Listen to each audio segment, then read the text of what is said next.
Hello. My name is Kerry. On my previous video I described 3 different types of ESP. Today, I would like to share with you my experience with Clairsentience.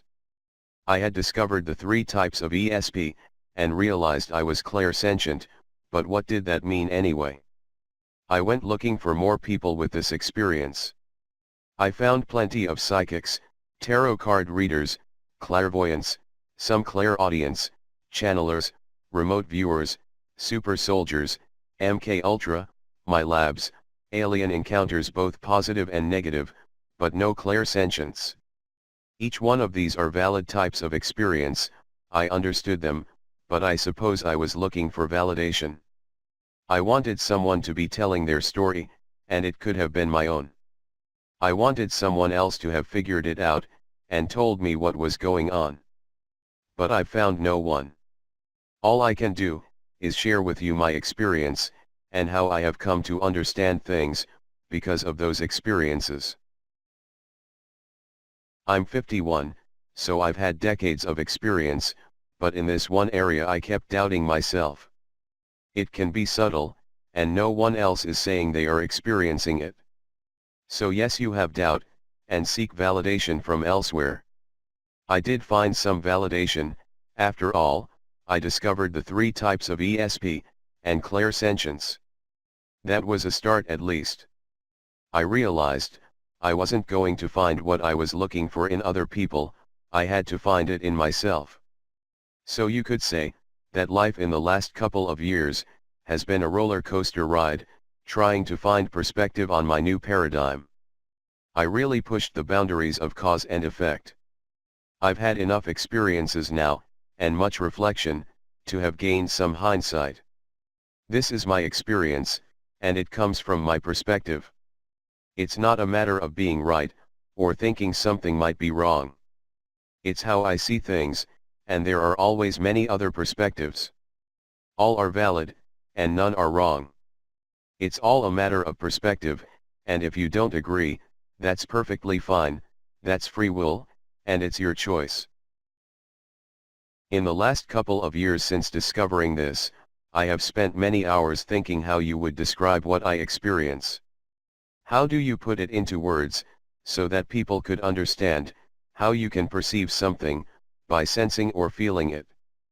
Briefly, clairsentience is conscious sensing of past events as memories and current events as puzzles. It is the ability to sense, or feel things, in a more in-depth and accurate way.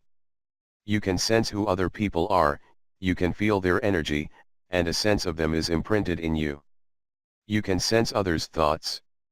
You can know something is about to happen, and the nagging symbols and thoughts are a clue to what's about to happen, or has just happened somewhere. You can be greatly affected by other people's energies, even to the point you can feel your own body shaking from the energy fields clashing. You have to be careful about taking on other people's negativity. You can also affect other people's thoughts and their energy fields, if you put focused attention into it. I suppose sensing is a two-way street. You can feel others, and you can make them feel you too. You can experience recurring dreams and other subconscious things. You may even sense that time itself, glitches, swerves, pauses. You may have memory of a history that doesn't exist in this timeline. You may be aware that nature protects you, and many others watch over your safety, and keep you from any real harm. You may experience times when you conduct electricity, seemingly out of nowhere. At times there might be so much energy about, it conducts through you, creating static shocks every time you touch something. Sometimes you may notice your gut, which is connected to your emotional center, is trying to tell you something.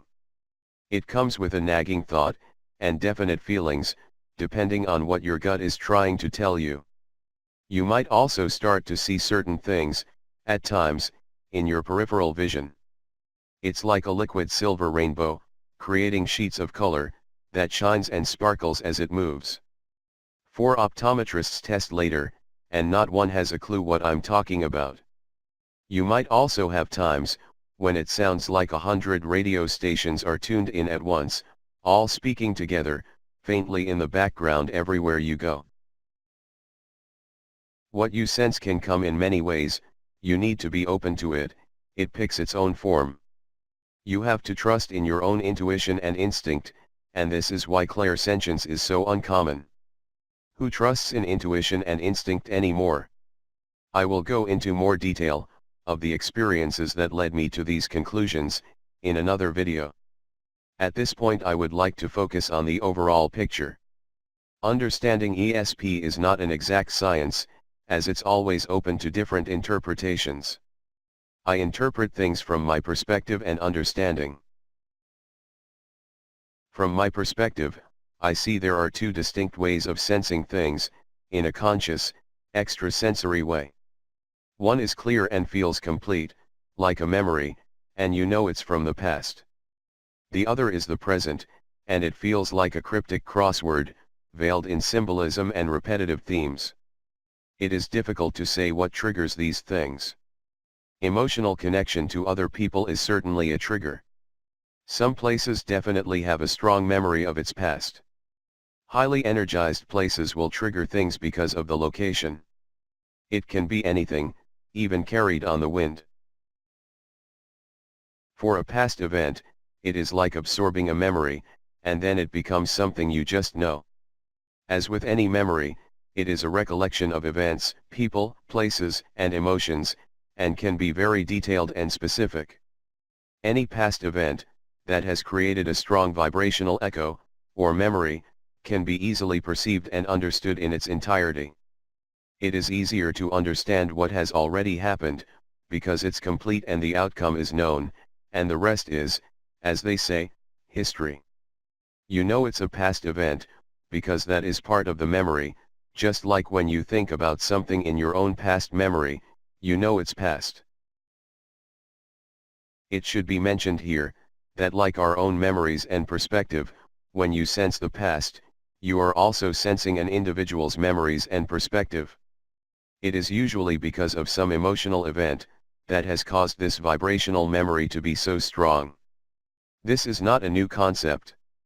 Some events are so traumatic that the vibrational memory takes on an ethereal form of its own. The soul that experienced this traumatic event becomes fractured. The soul is light, and this traumatic event created a darkness. The darkness fractured from the soul, and attached itself to its vibrational memory. This is how a soul becomes fractured through a reincarnation cycle. During this present time, when we are experiencing the end of the reincarnation cycle, all those fractured parts of ourselves have to be brought back to your oversoul. This is the unity of the soul, and the integration of light and dark. This big soul, or oversoul, that this darkness fractured from, is denying a part of its whole experience. The whole point of existence is to experience and learn. Ignoring the darkness and the trauma, is failing to experience and learn, and dooming yourself to the same mistake. As long as the darkness is ignored, it holds a part of the soul stuck in a vibrational memory. This is how the past creates memory. It's a vibrational echo of everything, from those who created it by living it. We are all doing the same thing now, as our now moments constantly tick into the past, to create memory of its own. Many locations are highly energetic, because many people were traumatized in some way there, and usually over considerable time. It does leave a scar on the location. It is embedded in this location, until all the souls that created it have reintegrated the darkness. Or, the planet that it is locked into, shakes it off and sends it back to where it came from. As the planet ascends, it can't take this darkness with it, so Earth is clearing all the negative energies our memories have created. Climate change and extreme weather and geological events, is the releasing of those negative energies.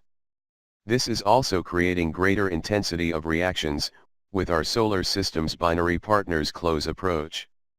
More about that another time.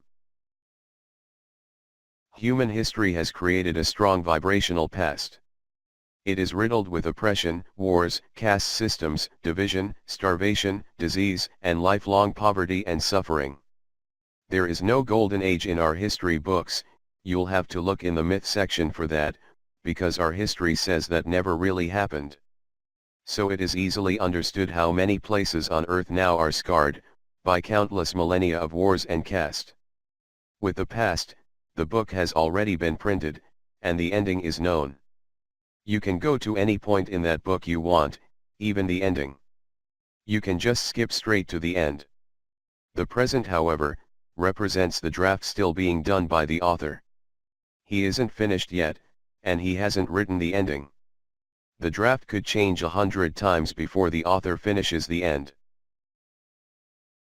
That is what sensing events in the present is like, the unfinished draft, with no ending yet. You must wait and see what unfolds, in time, at the end when the work is complete and its conclusion known. In the present, what you sense, is based on the unfinished draft. It has a theme, a broad outline, but that's it. At any moment the author could decide to scrap his draft, and that's the end of it, nothing comes of it at all. There are no guarantees of any conclusion. Sometimes, something you sensed doesn't appear to happen, or mean anything. That's because the author probably scrapped it. It was an idea, a thought, but it never fully made it to actual completion. That's what happens when you work with a draft, anything can change. I believe I have explained, from my perspective, how I understand that all things create memory. Every thought and every action, all create vibrational memory. The earth is full of life's rich record and history. This record exists as a wavelength, as a frequency, for all time. Wavelength has movement and flow, and this vibrational memory flows around the planet, like the ocean and wind currents. Sooner or later, each human will pass through the thoughts and actions of his fellow man, on a vibratory memory level. The human body is an antenna, and those tuned into the right channel, can experience the memory. They can pick it up, like tuning into a radio station and listening. For the present, for events that haven't unfolded yet, only the basic factors and elements involved can be sensed. It's better understood by the repetitive symbols and feelings it gives you. It's like a sneak peek behind the scenes at the currents or vibrations already in play.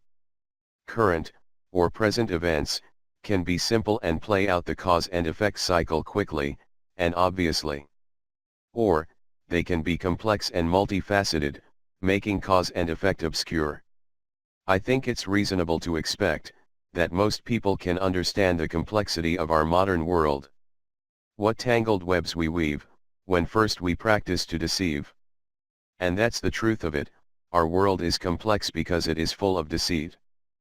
People are self-serving, and ambition, competition, and materialistic demand has never been higher. From the little guy, to the monarch, everybody's looking after their own interests, with their own agendas. Everybody keeps things private. It's what we do. It's the system we were born into, not chosen. You know the saying, about reaping what you sow. Well, consider how many millions of people, each with their own reasons, sowing and reaping thoughts and deeds. This is cause and effect, making a choice and learning from it. It should be apparent, that in the present, in any one now moment, billions of thoughts and actions are vibrating across this planet. Billions of causes and effects are in play, at any one moment. When choice has not yet been made, and the moment hasn't been lived, then many choices remain, and the outcome is ambiguous. Billions of humans, and trillions of other life, and the planet itself, all creating cause and effect, continuously, in the now moment. With so many plans in motion, at any one time, what makes one stand out from the rest? I suppose, it must be the sheer size of the group, the number of its individual components. The size and weight of the group consciousness must be extraordinary, to stand out from all others. It is my belief, that my precognitive experiences happen for two reasons. The first is obvious and understandable, because of emotional bonds to people.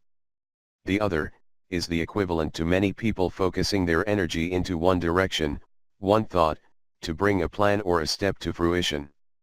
This focused energy, and excitement in anticipation of success, creates strong waves.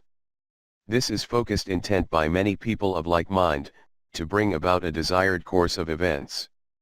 It is the group consciousness, the like-mindedness of these people to obtain their objective, that creates powerful vibrations for others to sense.